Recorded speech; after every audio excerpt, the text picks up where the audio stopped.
কত বন্ধ কর। হ্যালো স্টুডেন্টস, আজকে যে ক্লাসটা হবে ক্লাস 11, ঠিক আছে?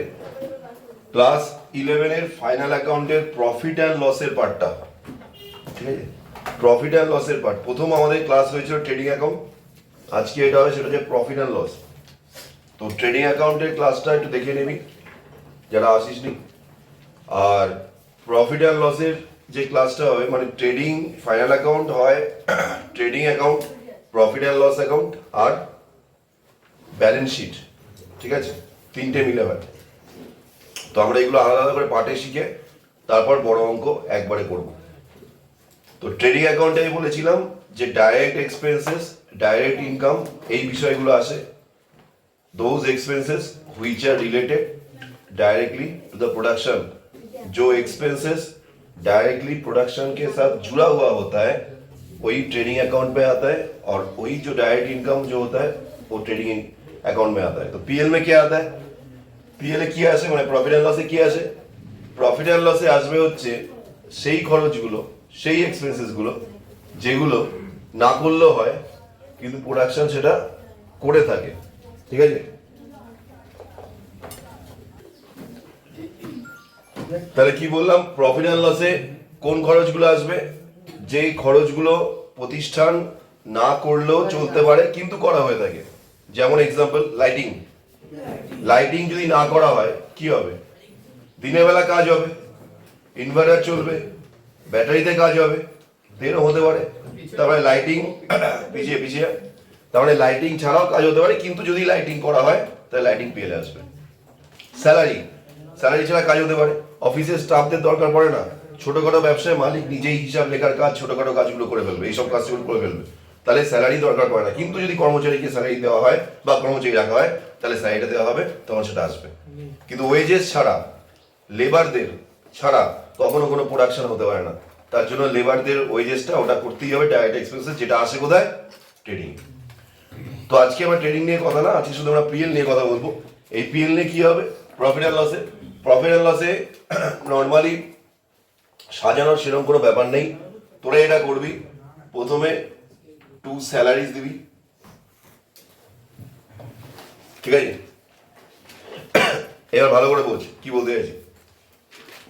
স্যালারি দিলি, এইবার স্যালারির সাথে একটা অ্যাডজাস্টমেন্ট বলছি, একটা অ্যাডজাস্টমেন্ট বুঝলে সবকটা একই রকম হবে। স্যালারির সাথে মনে কর আজকে এবছরে আমি 10,000 টাকা স্যালারি দেওয়ার কথা ছিল, ঠিক আছে? 10,000 টাকা স্যালারি দেওয়ার কথা ছিল, আমি 8,000 টাকা দিয়েছি, কত বাকি রইল?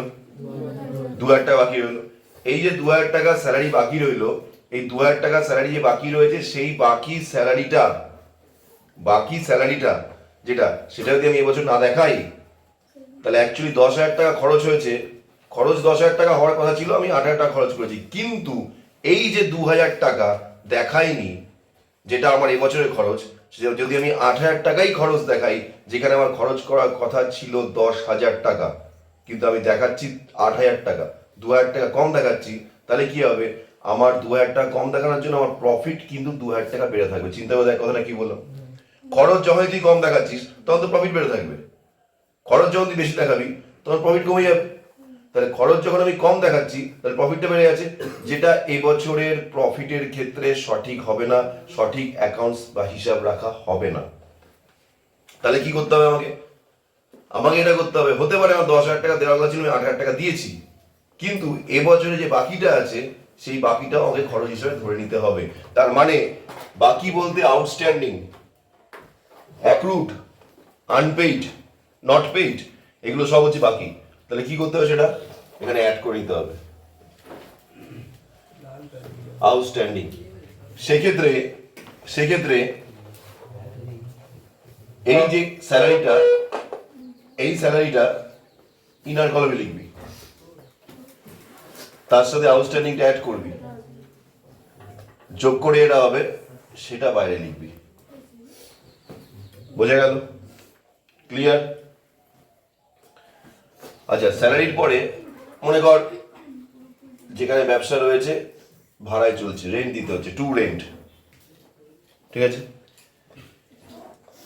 এবার মনে কর এরকম হলো রেন্টে অ্যাডভান্স দেওয়ার ব্যবস্থা আছে।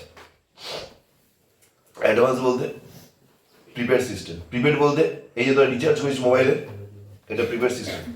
3 মাসের রিচার্জের টাকা আমরা আগে দিয়ে দিই, 3 মাস ধরে পরিষেবা পাওয়া বলে, তাই তো? এটাই তো হয়।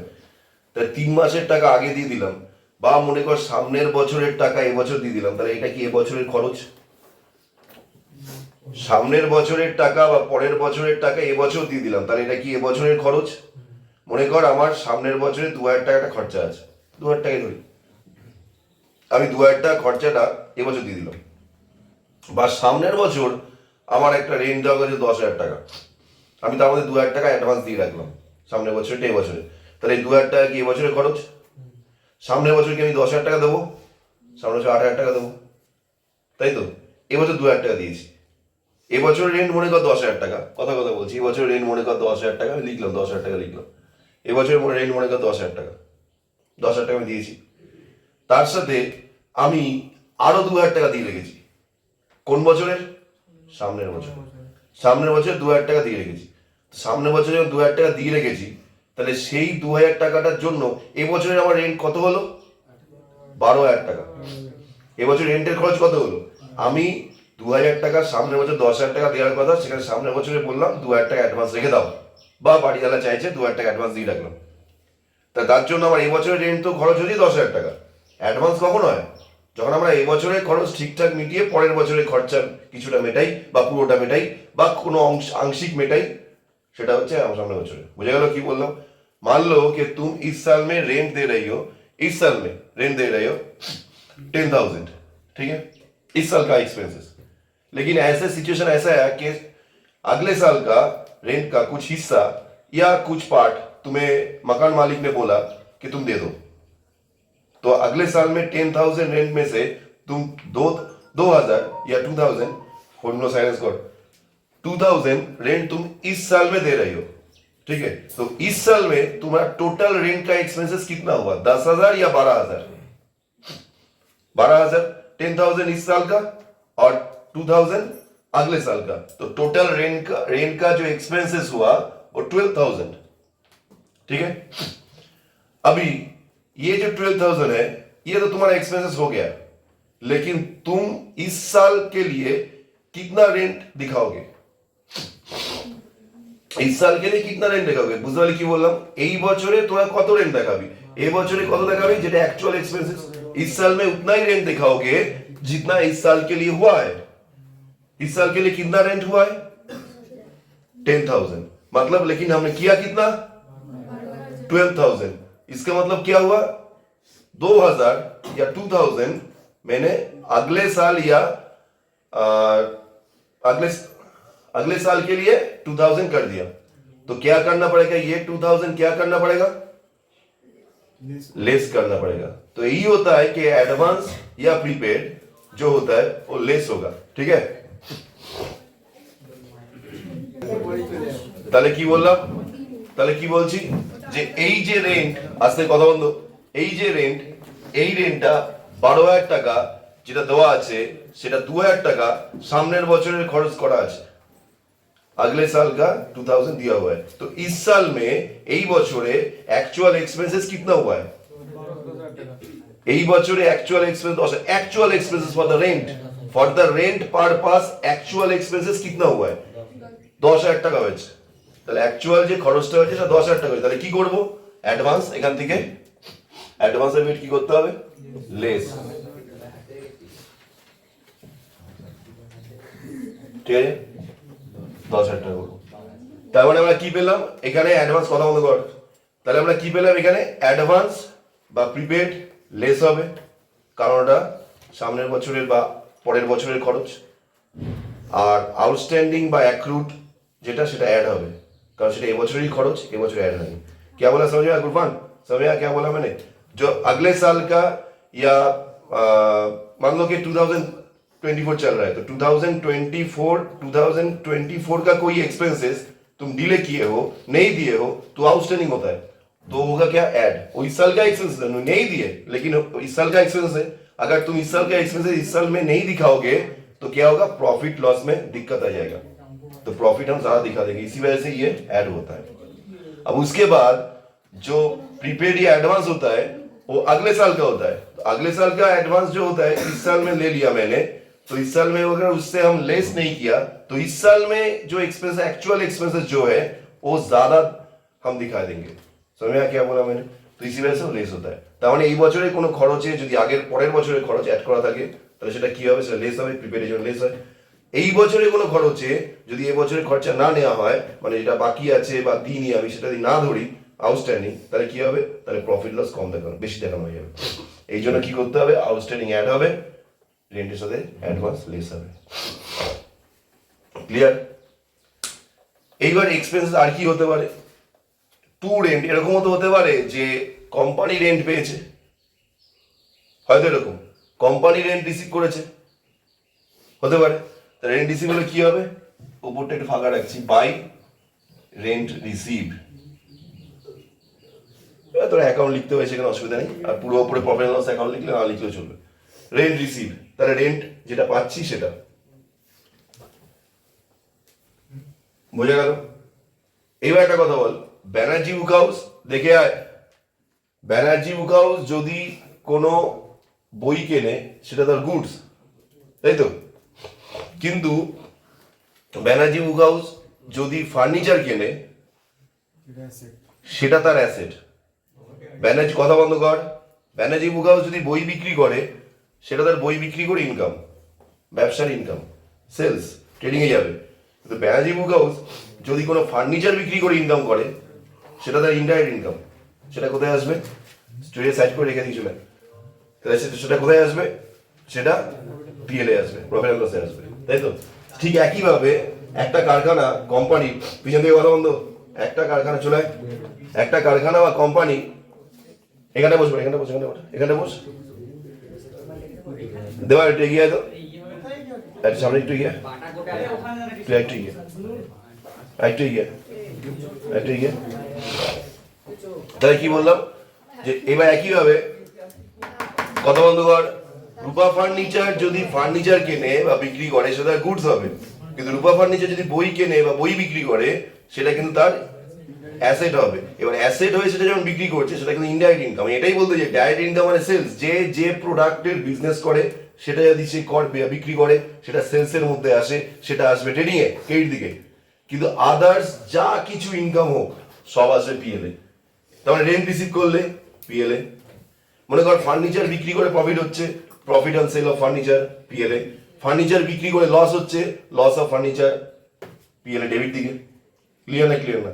বোঝা গেল কি বললাম? তাহলে ফার্নিচার বিক্রি করে যদি প্রফিট হয় বা কোনো কিছু অ্যাসেট বিক্রি করে প্রফিট হলে এই সাইডে আসবে। কেন? এটা ক্রেডিট দিক, এটা ক্রেডিট দিক। তাহলে by profit on sale of furniture. একইভাবে to loss on sale of furniture, এদিকে বুঝবে। একই রকম ভাবে যদি ডিসকাউন্ট অ্যালাউ হয়, টু ডিসকাউন্ট অ্যালাউ, এটা লস, এদিকে আসবে। একইভাবে डिस्काउंट रिसीव है, डिस्काउंट अलाउ कौन है? कब होता है डिस्काउंट अलाउ? जब किसी के पास से, कोई डेटर के पास से तुम्हें 10,000, 12,000 या 14 जो भी अमाउंट मिलेगा उसमें से कम मिलता है कुछ अमाउंट, तो होता है डिस्काउंट। उसको तुम छोड़ दिया, ठीक है चलो ठीक है, नहीं दे रहे। क्यों ऐसे करते हैं? क्यों नहीं? तो अगर एक डेटर से हमें मान लो कि 20,000 रुपये मिलना चाहिए था लेकिन वो नहीं दे रहा है, चला जा रहा है, चला जा रहा है, मंथ, महीना, दिन जो भी है चला जा रहा है, नहीं दे रहा है, तो उसको तुम बोलोगे तो फिर वो क्या बोलेगा कि चलो चलो ठीक है हम 18,000 दे देते, 17,000 दे देते, 15 दे दे। नहीं भाई तू 15,000 मत दे, तो मुझे 18,000 दे दे, चल बात खत्म कर। এটাই তো বলি আমরা, চলো ঠিক আছে চলো 18 দিয়ে দাও, বন্ধ করো, চলো চলো। দোকানে গিয়ে দরদাম করে এটাই বলে, ঠিক আছে লাস্ট দাম কত দেবেন দিদি, লাস্ট দাম কত দেবেন? এই মা কাকিমাদের সঙ্গে নিয়ে গেলে দেখবি এমন একটা রেট বলে দেবে যে লজ্জা মনে পালিয়ে যাই আমরা। এমন একটা রেট বলে দেবে যে লজ্জা মনে পালিয়ে যাই। ওরে বাপরে, যা দাম বলবে ঠিক মা কাকিমারা শুরু করবে তার হাফের কম থেকে, তারপর আস্তে আস্তে হাফে পৌঁছাবে, তারপর হাফের থেকে একটু বেশি পৌঁছাবে, মনে হয় পালিয়ে যাই, তোর মনে হয় পালিয়ে যাই। দোকানদাররাও চালাক থাকে, দোকানদাররাও জানে যে এরা দরদাম, লোক বোঝে, ওরা দরদাম করতে আগে থেকে বুঝে যায়, ওরাও দরদাম বাড়িয়ে করে রাখে। বা যেখানে ফিক্সড প্রাইস নেই, যেখানে দরদাম করা যায় অবশ্যই সেই জায়গাগুলো, এবার তুই একটা শ্রীনিকেতনে গিয়ে তো আর বলবে না দরদাম না এই জামাটা 200 টাকা এটা 100 টাকা হবে, এটা কেউ বলবে না। কিন্তু নর্মালি দোকানদাররা যেখানে দরদাম করে সেখানে দোকানদাররাও জানে যে এরা দরদাম করবে, এরা বাড়িয়ে বলে, ঠিক আছে, এরা বাড়িয়ে বলে। তখন যখন বাড়িয়ে বলে তখন দামটা শুরু হয় কিভাবে, হাফের কম থেকে শুরু হয়, ওটা হাফে গিয়ে দাঁড়ায়। তারপর দোকানদার বলে লাস্ট দিদি কত দেবেন, লাস্ট কত দেবেন, এটাই তো হয় যে লাস্ট কত দেবেন, তারপর একটু বাড়ায় নিয়ে চলে আসে। তারপরে একেবারে বিক্রি হওয়ার না হওয়াচ্ছে, একেবারে বিক্রি না হওয়াচ্ছে এই ওটাকে চুপ করা ওখানে কথা বন্ধ কর।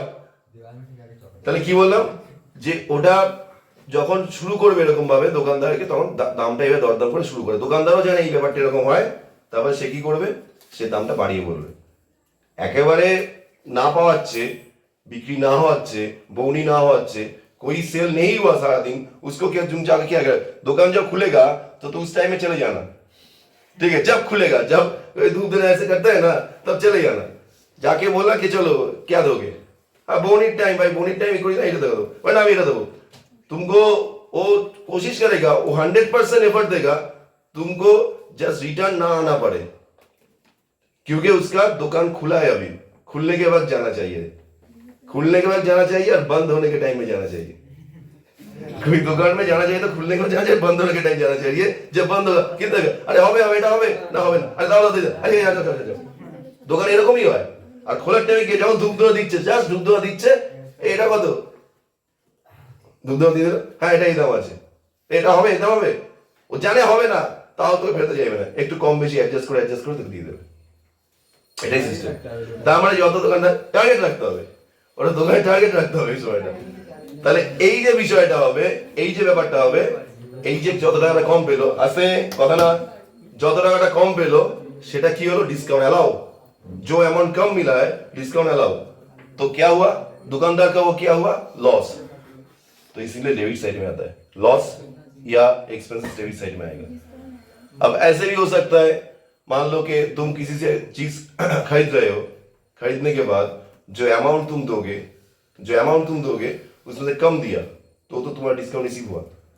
कस्टमर के अकॉर्डिंग सोचो, कस्टमर जो अमाउंट जो मान लो कि 20,000 था तो 18,000 दिया है, तो 2,000 कम दिया है, 2,000 उसका क्या हुआ, डिस्काउंट रिसीव। तो कस्टमर का तो ये मौका ही मौका हो गया, तो क्या हुआ, ये प्रॉफिट, लाभ হলো। তাহলে প্রফিট বা লাভ হলে কোথায় আসবে, এই দিকে, তাহলে এদিকে কি হবে, discount received bye discount receive. बुझा गया कथा बंद कर। अभी मान लो कि किसी भी इनमें से किसी भी अकाउंट में, ज्यादातर होता नहीं है, एक्सपेंसेस में ही होता है, सैलरी, रेंट या इस साइड में भी जो रेंट रिसीव हुआ है इसमें भी अगर कोई आउटस्टैंडिंग रहता तो क्या होगा, ऐड, प्रीपेड होता तो क्या होगा, लेस। समझ में आया क्या बोला मैंने, যদি এরকম হয় কোনো ইনকাম হয়েছে রেন্ট রিসিভ, মনে কর সেখানে বলছে কিছু রেন্ট বাকি আছে আউটস্ট্যান্ডিং, তাহলে সেটা ইনকাম আউটস্ট্যান্ডিং হলেও সেমই হবে অ্যাড। চিন্তা করে দেখ কি বললাম, যদি কোনো রেন্ট বাকি থাকে, মনে কর আমার 10,000 টাকা রেন্ট ভাড়া দেওয়ার মানে ভাড়া পাওয়ার কথা আছে, ঠিক আছে,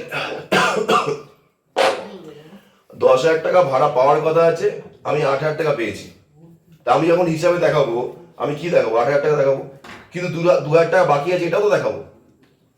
मकान मालिक अपने अकाउंट में अगर हिसाब रखेगा तो 10,000 उसको भाड़ा मिलना चाहिए था, लेकिन उसको मिला है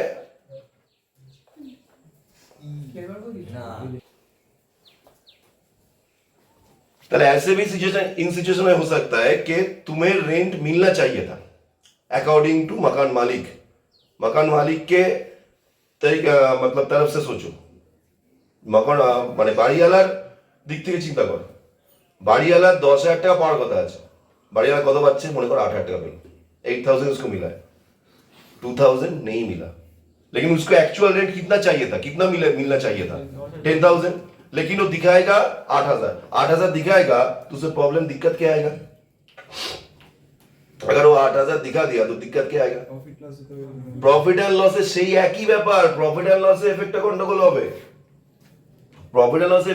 হবে, কারণ এবছরের ভাড়া হচ্ছে 10,000 টাকা, इस साल में जो एक्चुअल रेंट है वो 10,000 টাকা আছে, 10,000 আছে, 10,000 में से उसको 8,000 मिला है, 8,000 मिला तो 8,000 दिखा देगा, 2,000 अगर नहीं दिखाया तो ये एक ही बात होगा कि प्रॉफिट एंड लॉस में करेक्ट फिगर नहीं आएगा, करेक्ट प्रॉफिट एंड लॉस नहीं आएगा। इसीलिए अगर कोई इनकम के अकॉर्डिंग सोचो, अगर कोई इनकम आउटस्टैंडिंग होता है वो भी ऐड होगा, एक्सपेंसेस आउटस्टैंडिंग हुआ वो भी ऐड होगा, ऐसे अगर इनकम आउटस्टैंडिंग हुआ तो वो भी ऐड होगा।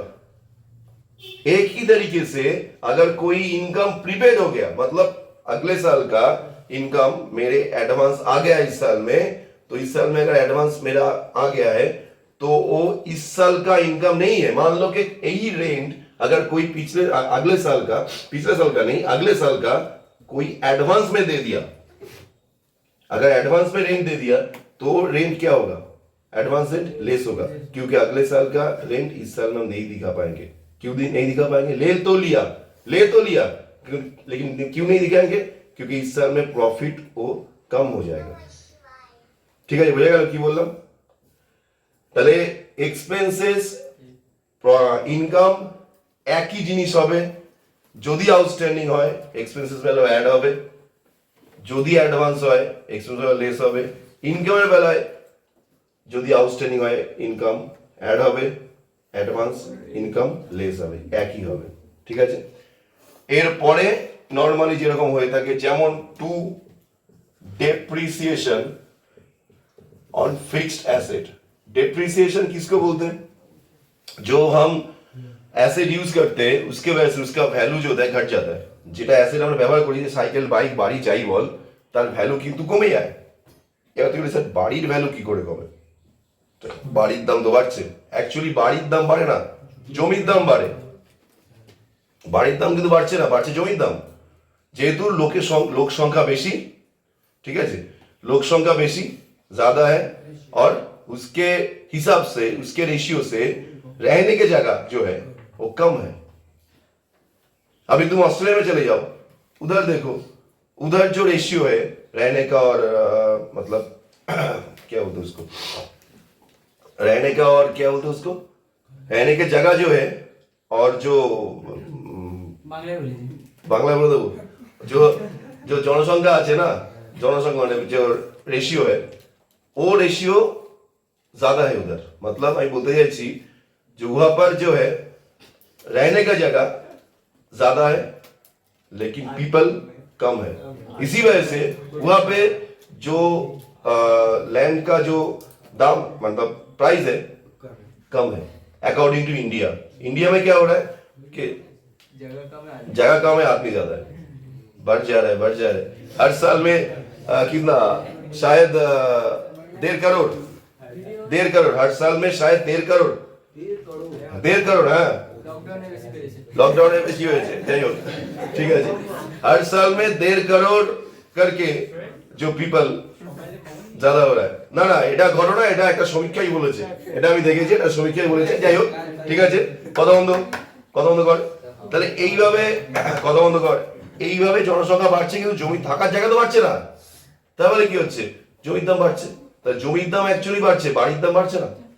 তাহলে যে কোনো ফিক্সড অ্যাসেটে ডেপ্রিসিয়েশন হবেই হবে। তুই বাইকটাকে সাজিয়ে রেখে দে, চালাবি না 1 কিলোমিটার, রোজ স্টার্ট করেই বন্ধ করবি, 1 কিলোমিটার চালাবি না, তাহলে 1 বছরের দাম कमे যাবে।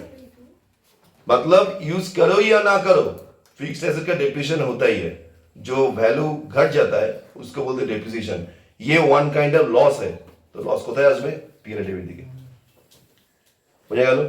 अब ये काम कर सकते हो कि लॉस हो रहा है, ये तुम सोच रहे हो कि लॉस हो रहा है, इसी वजह से तुम क्या कर सकते हो? प्रोविजन कर सकते हो। प्रोविजन को क्या बोलते हैं? प्रोविजन माने মনে কর লস হতে পারে, চিন্তা করে তুই কিছু টাকা আগে থেকে সরিয়ে রাখছিস, कुछ रुपए तुम अलग से हटा के रख रहे हो कि तुम्हारा लॉस होगा इन फ्यूचर तुम्हारा लॉस होगा। वो सोच के तुम कुछ अमाउंट ज्यादा अपने पास से हटा के रख रहे हो। कहां पर?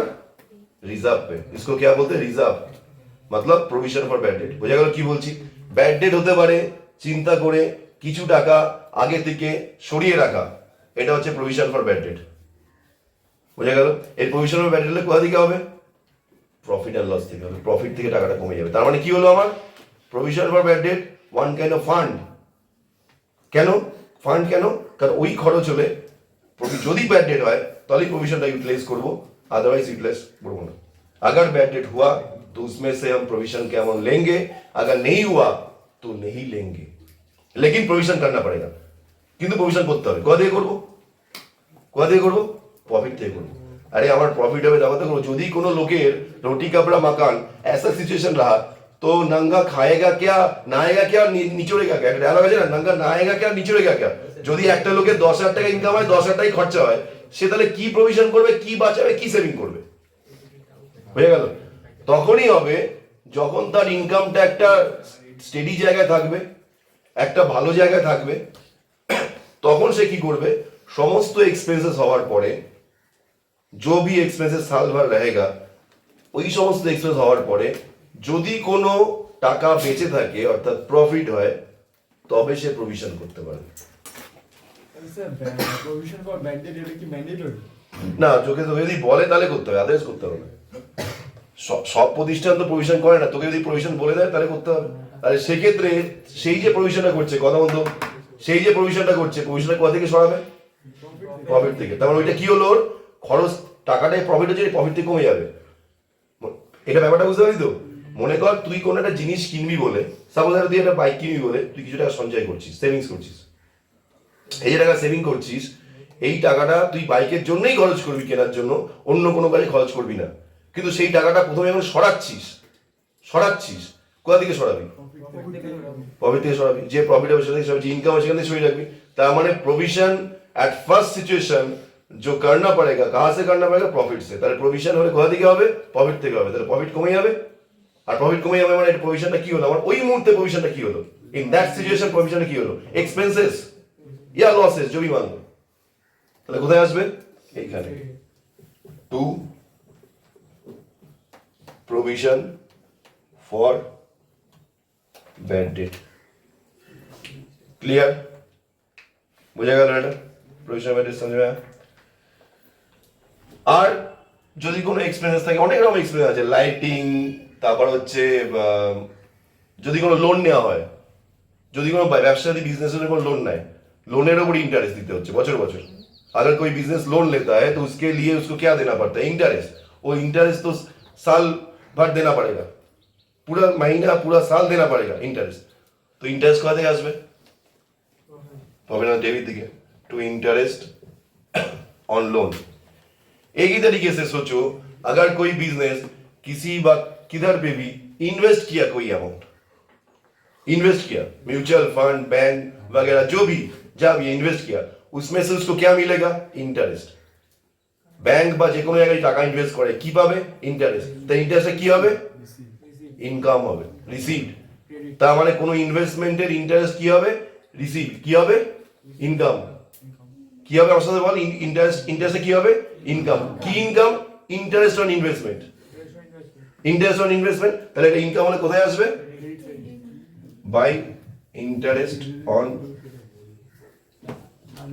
ইনভেস্টমেন্ট। ক্লিয়ার? বুঝে গেল? এরপর যদি আরো যদি কোনো খরচা থাকে, পিএল টাইপের যদি খরচা থাকে সেগুলো আসবে, আর যদি কোনো ইনডাইরেক্ট ইনকাম থাকে সেগুলো আসবে। বুঝে গেল? এইটা হচ্ছে আমাদের প্রফিট অ্যান্ড লস। এবার যদি আরো খরচা থেকে নিবি, আরো ইনকাম থেকে লিখে নিবি। এইবার এই জায়গাটা ফাঁকা রাখতে বলেছিলাম তো, এই জায়গাটা ওই যে ট্রেডিং এ যে গ্রস প্রফিটটা বেরোবে, ট্রেডিং এ যে গ্রস প্রফিট ব্যালেন্সটা বেরোবে, সেই গ্রস প্রফিটের ব্যালেন্সটা অর্থাৎ গ্রস প্রফিটের টাকাটা এখানে নিয়ে নিবি। বুঝে গেল? বাই গ্রস প্রফিটের টাকাটা এখানে নিয়ে নিবি। ঠিক আছে? আরে পড়ায় মধ্যে বাই গ্রস প্রফিটের টাকাটা এখানে নিয়ে নেবো, এটা কম্পালসারি অঙ্ক আছে। বাই গ্রস প্রফিট এখানে নিয়ে নেবো। এইবার টোটালটা এই সাইডে যদি বেশি হয় এই সাইডটা যোগ করবো, যোগ করে এদিকগুলো মাইনাস করে যেটা বেরোবে সেটা কি হবে? To net profit. गुरबान समझ में आया? टोटल जो हम पहले देखेंगे कौन सा साइड में ज्यादा हो रहा है। अगर इस साइड में टोटल ज्यादा हुआ तो इस साइड का अमाउंट ही दोनों साइड में दिखा देंगे। ठीक है? उसके बाद ये जो अमाउंट इस साइड में लिया हुआ है इस साइड में मिलेंगे। डेबिट साइड का टोटल जो अमाउंट है उसको माइनस करेंगे, करके जो बैलेंस रहेगा वो होगा नेट प्रॉफिट। ठीक है, একটা কোশ্চেন আছে अगर अगर বোঝা গেল তো কি বললাম, যদি এরকम হয় এই साइड বেশি, ये साइड ज्यादा हुआ, तो इसमें से अगर ये कम होगा तो इसको माइनस करो, माइनस करके जो आएगा वो इधर आएगा, ওটা হবে বাই নেট লস। ঠিক আছে, গ্রস প্রফিট যদি হয়েছিল ট্রেডিং এ, ভালো করে বোঝ কি বলতে যাচ্ছি, গ্রস প্রফিট ট্রেডিং এ হয়েছিল তো সেই গ্রস প্রফিট এদিকে নিয়েছিলাম, যদি ট্রেডিং এ গ্রস লস হতো তাহলে এই সাইডটাই আসতো, তখন সেই গ্রস লসটা কিন্তু এই দিকটাই নিতাম, টু ग्रॉस लॉस बोले। ट्रेडिंग में जो बैलेंस निकला हुआ था अगर वो ग्रॉस प्रॉफिट होता तो प्रॉफिट एंड लॉस में ऑपोजिट साइड में आता, क्योंकि वो डेबिट साइड में था। लेजर पोस्टिंग की तरह वो ऑपोजिट साइड में बाई इस साइड में आएगा। अगर उधर ग्रॉस लॉस होता ट्रेडिंग में बाई साइड में आता तो लेजर पोस्टिंग की तरह वो gross loss profit and loss में टू ग्रॉस लॉस आएगा इधर। ठीक है, समझ आया? ये हुआ हमारा प्रॉफिट एंड लॉस। বুঝে গেল তো? একবার হাই বলে দাও সবাই, একবার হাই বলে দাও।